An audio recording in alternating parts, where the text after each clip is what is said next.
এক ছিল এক ছোট্ট জলপরী, নাম তার লিলি। সে বাস করত সাগরের স্ফটিক স্বচ্ছ জলে। রোদ যখন তার ঝকঝকে আসে পড়ত, তখন সেগুলো হীরের মতো ঝলমল করত। তার চুল ছিল ঢেউয়ের মতো, জলের মধ্যে নাচত আর ভেসে বেড়াত।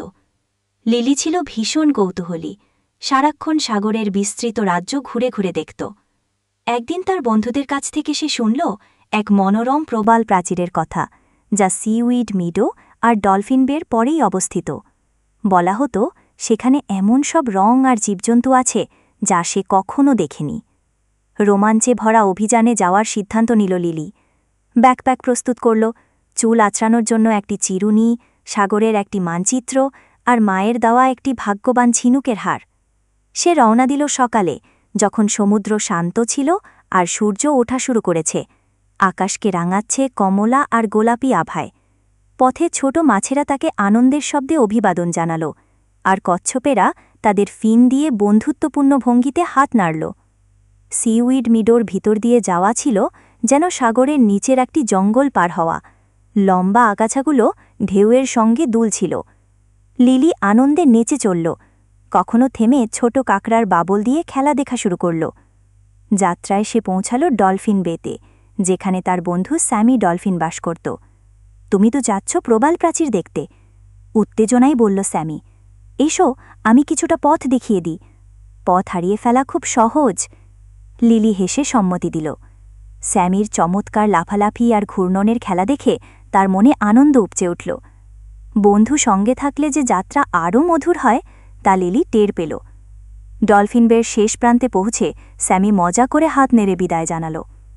এগিয়ে যেতে যেতে লিলি দেখল পানি যেন আরও রঙিন হয়ে যাচ্ছে, আর সব রং জলের নিচে নেচে বেড়াচ্ছে।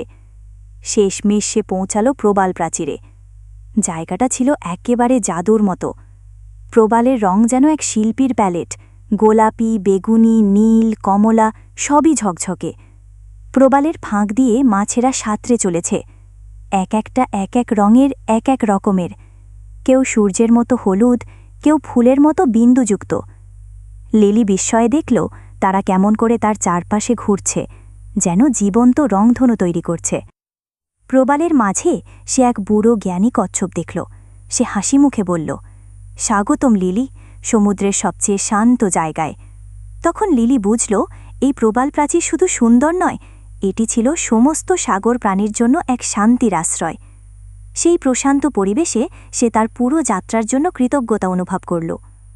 সূর্য যখন প্রবালের পেছনে অস্ত যেতে লাগল, তখন লিলি সিদ্ধান্ত নিল ফিরে যাওয়ার। মাছদের আর কচ্ছপকে বিদায় জানিয়ে সে প্রতিশ্রুতি দিল আবার আসবে। হৃদয়ভরা স্মৃতি নিয়ে লিলি নিজের ঘরে ফিরে চলল। সাথে বাজতে থাকল সাগরের শান্ত সুর।